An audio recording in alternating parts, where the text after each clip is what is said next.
adalah perbandingan gamet jantan dan juga gamet betina. Okey, untuk dalam badan lelaki, badan tubuh manusia, untuk lelaki gamet jantan adalah sperma dan juga gamet betina, gamet jantan adalah sperma dan gamet betina adalah ovum.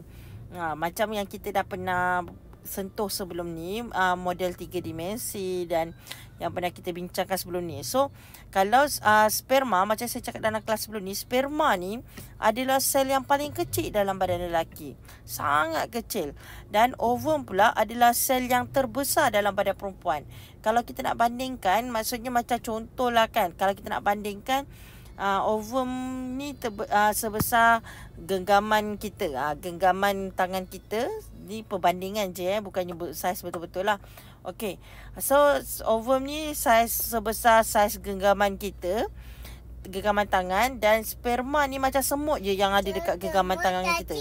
Maksudnya sperma ni sangat kecil dibandingkan dengan ovum lah. Sebab tu sperma ni adalah sel yang paling kecil dalam badan lelaki dan ovum pula sel yang paling besar dalam badan perempuan. Okey, sperma kan dia dah macam-macam berudu kan. Okey, so dia ada kepala. Dekat kepala dia tu lah terletak nukleus. Dalam nukleus tu ada DNA lelaki. DNA baka daripada lelaki. Dan dia ada bahagian tengah dia, kemudian dia ada ekor. So ekor tu untuk mudahlah dia nak berenang-renang kan. So dia ada bahagian tengah. Itu adalah sperma. Tapi kalau dekat ovum, dekat ovum pula dia macam telur kan, dia bulat, kemudian dia ada membran sel, sitoplasma. Macam kita belajar struktur sel sebelum ni, dia ada membran sel, ada sitoplasma, ada nukleus. Luar sekali tu, luar membran sel tu adalah lapisan jeli. Macam jeli kelapa, macam itulah. Jeli dia lembut-lembut macam agar-agar macam tu, macam slime. Okey, so dekat macam mana ikut? Okey, so sekarang ni sperma ni sebelum ni saya pernah cakap sperma ni saiz dia sperma ni sekali dia lepaskan adalah 300 juta. Contoh 300 juta. Tapi kalau 300 juta. Tapi kalau itu adalah sekali dia lepaskan 300 juta. Tapi kalau kita tengok saiz 1 cm padu. Dalam 1 cm padu tu maksudnya panjang, lebar, tinggi. Panjang, lebar, tinggi tu 1 cm tu je dah ada 60 juta. Sperma. Bayangkan sperma pada halus-halus tu. 1 cm padu tu baru dah ada 60 juta. Kecil sangat 1 cm padu tu, lebih kurang macam saiz kuku kita je dah ada 60 juta sperma. 60 juta sperma setiap sentimeter padu.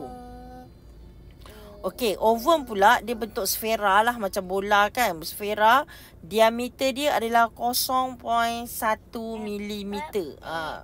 0.1 mm, sangat kecil lah. Tapi besar berbanding dengan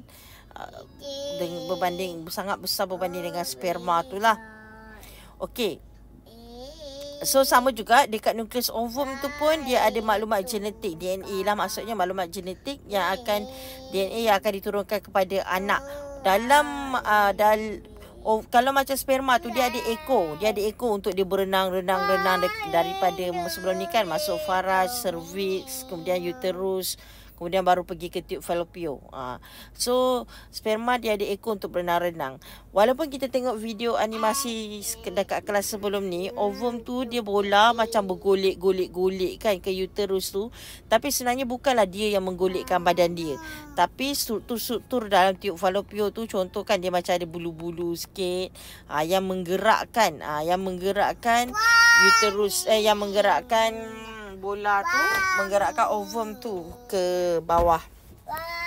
Okey, so sebenarnya persamaan.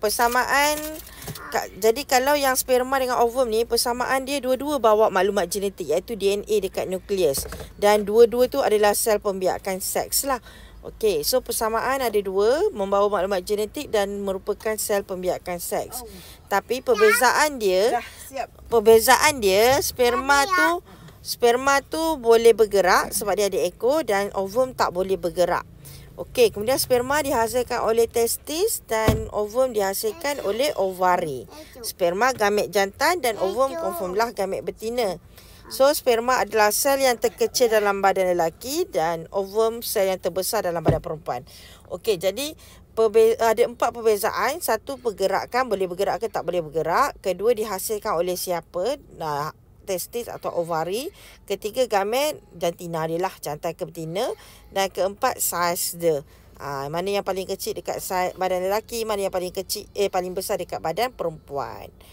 So itu sahaja persamaan dan perbezaan sperma dan juga ovum.